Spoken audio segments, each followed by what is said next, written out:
व अन्य आर्थिक सहायता दिलवाने का कार्य करेंगे। लोकसभा चुनाव के परिणाम में प्रचंड बहुमत से बनेगी समाजवादी पार्टी की सरकार।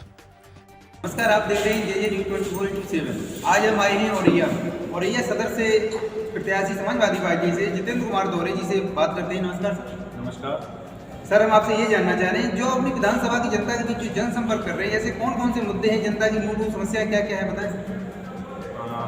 मैं जनता के बीच जा रहा हूँ तो जनता की सबसे बड़ी समस्या महंगाई, भ्रष्टाचार और किसानों की जो अहम समस्याएं हैं, जैसे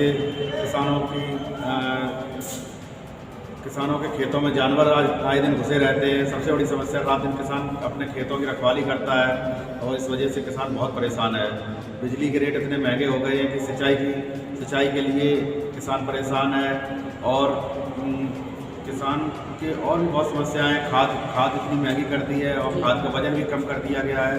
बहुत किसान परेशान है। तो इस सारी समस्याओं को लेकर हम लोग जनता के बीच जा रहे हैं और बेरोजगार परेशान है, युवा परेशान है। बहुत समस्याएं, क्षेत्र में कोई विकास नहीं हुआ है। हर वर्ग परेशान है इस सरकार से। जितेंद्र सर, जो आप कह रहे थे किसान की बात कर रहे थे, किसान की तरफ चलते तो आपने देखा होगा सत्ता पक्ष और केंद्र सरकार की तरफ से काफ़ी ऐसी लुभानियाँ स्कीम चलाएंगी, जैसे PM Samman Nidhi. Of the record आपने देखा होगा 36,000 करोड़ किसानों को कर्जा माफ किया गया है। सत्ता पक्ष का दावा था सर 2022 तक किसानों की आय दोगुनी हो जाएगी। आपको क्या लगता है, किसानों की आय दोगुनी हुई है नहीं? किसानों की आय दुगनी तो नहीं हुई है, लेकिन किसानों पे मार बहुत पड़ रही है। सरकार ने इतने लुभावने प्रलोभन दिए हैं जनता को और उनका कोई काम नहीं किया है। कोई किसी भी फसल का ना तो रेट बढ़ाया है, ना कुछ भी ऐसी योजनाएं नहीं की हैं। केवल किसान सम्मान निधि देने से 2,000 रुपये अगर 4 महीने में देते तो उससे क्या भला हो जाएगा। महंगाई, डीजल इतना बढ़ गया है। किसान अपना सिंचाई के लिए इंजन से अगर करता है तब भी इतनी महंगी है। खाद के रेट इतने दूने कर दिए गए हैं, वजन भी कम कर दिया है। इन सारी समस्याओं को लेकर किसान बहुत परेशान है। सर, आपसे हम ये जानना चाहेंगे, 10 या 15 दिन से राजनीतिक गलियारों में एक भूचाल सा है। सर, आपने देखा होगा पार्टी विशेष या व्यक्ति विशेष का नाम ना लेते हुए हम आपसे ये जानना चाह रहे हैं, ये लोग जो इधर के उधर मारती गए हैं चुनावी रण से, यही लोग कहे हैं कि इनसे जुड़ा हुआ पीछे वोट बैंक को ट्रांसफर हो रहा है। बिल्कुल, भाजपा छोड़ के बहुत लोग समाजवादी पार्टी में शामिल हुए हैं। उनके साथ उस समाज का वोट बैंक भी आया, क्योंकि वर्तमान सरकार से हर वर्ग परेशान है। इसलिए हर वर्ग के लोग चाहते हैं कि बदलाव हो, इसलिए सभी लोग समाजवादी पार्टी के साथ जुड़ रहे हैं।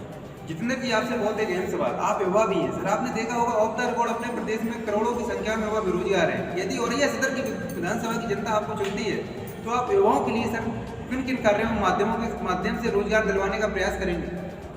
बिल्कुल, हम लोग समाजवादी पार्टी की जो भी अभी तक घोषणा हुई है उसमें युवाओं को अहम मुद्दा माना गया है। जैसे स्वास्थ्य के क्षेत्र में, शिक्षा के क्षेत्र में, जो भी रोजगार के क्षेत्र में हर समस्या का समाधान किया। अभी सरकार ने जैसे घोषणा की है 300 यूनिट बिजली फ्री मिलेगी, किसानों की सिंचाई मुफ्त मिलेगी। किसान खाद के लिए परेशान था, लाइनों में लग रहा था, किसानों की खाद की समस्याओं को दूर किया जाएगा। ऐसे अहम जो समस्याएं हैं किसानों की वो दूर की जाएंगी। सारी समस्याओं को लेके समाजवादी पार्टी मैदान में है और रोजगार के लिए लगभग 20 लाख नौकरियां देने का जो वादा किया है वो रोजगार दिए जाएंगे। किसानों का जो गन्ना का भुगतान है वो 15 दिन में करने के लिए घोषणा की गई है। और जैसे पुरानी पेंशन जो थी शिक्षकों की या किसी भी कर्मचारियों की, वो घोषणा कर दी है कि पुरानी पेंशन फिर से बहाल होगी। वृद्धावस्था पेंशन या विधवा पेंशन है वो बढ़ा के 1,500 रुपये महीने की है। ऐसी बहुत सी योजनाएं हैं जो समाजवादी पार्टी में लागू की जाएंगी, जिससे आम जनमानस को बहुत इसका फायदा मिलेगा। जितेंद्र जी, आप बात कर रहे थे युवा और शिक्षा की तरफ इशारा कर रहे हैं। आपसे हम सर ये जानना चाह रहे हैं, आपने देखा वो फर्स्ट और सेकंड कोविड वेव के दौरान आपने देखा हुआ 10th 12th ग्रेड के जो भी स्टूडेंट थे, डिप्लोमाधारी, सारे स्टूडेंट को सेंट्रल और स्टेट गवर्नमेंट ने प्रमोट कर दिया था। आपको सर क्या लगता है, आप शिक्षित भी हैं, इनके आगामी दूरगामी भविष्य में कोई इफेक्ट पड़ेगा या नहीं? बिल्कुल, बहुत बड़ा इफेक्ट पड़ेगा, क्योंकि शिक्षा का स्तर इस सरकार में इतना गिर चुका है कि लोग, छोटे बच्चों का सबसे ज़्यादा तो नुकसान छोटे बच्चों को हो रहा है। जो पढ़ने स्कूल जाने के लिए तैयार थे वो 2-2 साल से स्कूल का वो नहीं देख पा रहे हैं। ग्रेजुएशन, हाई स्कूल, इंटर वाले बच्चे, उनको प्रमोट किया जा रहा है, ना कोई एग्जाम हो रही है। सरकार कोई भी सुविधाएं शिक्षा के क्षेत्र में कर ही नहीं पा रही है। कोविड आया, कोविड के क्षेत्र में उन्होंने पहले से कोई तैयारी नहीं थी। फर्स्ट राउंड जब हुआ, चलो मानते हैं फर्स्ट राउंड के ऐसे टाइम आया कि उनके पास कोई संसाधन नहीं थे, लेकिन जब पता था दोबारा कोविड आने वाला है तो उसके पहले भी तैयारी सरकार को करनी चाहिए थी, लेकिन कोई भी तैयारी नहीं। ऑक्सीजन प्लांट नहीं लगा पाई, कहीं भी दवाओं की अस्पताल में व्यवस्था नहीं थी। मैं भी स्वास्थ्य विभाग से जुड़ा हूँ, मैं भी जॉब करता था, मैंने अभी रिजाइन किया है, लेकिन ऐसे ऐसे लोग थे जो अस्पताल पहुँचने के बाद वो लौट के घर नहीं आ पाए सही होके। बहुत ज़्यादा आदमी परेशान रहा और फिर भी सरकार अभी भी कहती है कोविड थर्ड लहर आ रही है, लेकिन सुविधाएँ कुछ भी नहीं हो पा रही हैं। जितेंद्र जी, आपसे हम ये जानना चाह रहे हैं, जो कोविड की तरफ इशारा कर रहे हैं, तो कोविड थर्ड वेव की तरफ आपने देखा होगा हाल ही में इलेक्शन कमीशन ने न्यू कोविड गाइडलाइन निकाली थी सर, उसमें फिजिकल रैलियों पर पाबंदी लगा दी गई थी, वर्चुअली रैली पर ज़्यादा फोकस किया जा रहा है। आप अपनी विधानसभा की जनता के बीच जो जनसंपर्क कर रहे हैं, आपको क्या लगता है वर्चुअली या फिजिकल में अपने आप को किसमें कंफर्टेबल पा रहे हैं? अब यहाँ की जनता वर्चुअल रैली नहीं समझ सकती है, क्योंकि हर आदमी के, किसान के पास एंड्रॉयड फ़ोन और वो सब नहीं है, सिस्टम नहीं है कि वो जूम ऐप या किसी माध्यम से रैली या मीटिंग कर सके। सरकार कहती तो है वर्चुअल मीटिंग की, लेकिन खुद जो वर्तमान सरकार है वो इतनी भीड़ के साथ अपने कार्यक्रम कर रही है, हर रोज़ उनके नए नए कार्यक्रम लगे रहते हैं। क्या उनके लिए कोविड नहीं है, केवल विपक्ष के लिए कोविड है? ये सारी समस्याएं हैं जनता के लिए, तो उनको सबके लिए एक समान करना चाहिए कि अगर विपक्ष के लोग हैं उनको भी मौका दें, रैलियों का संख्या बढ़ाएं। और आदमी, हम लोग प्रचार में जाते हैं, कोविड का पूर्णतः पालन करते हैं, सब लोग अपना मास्क सैनिटाइजर और सब यूज करते हैं, जनता के बीच लोगों को बताते हैं, डिस्टेंस भी रखते हैं। मीटिंग वीटिंग तो अभी नहीं हो रही है हाल, लेकिन जो वर्तमान सरकार है वो अपनी मीटिंगें लगातार जारी रखे हुए है।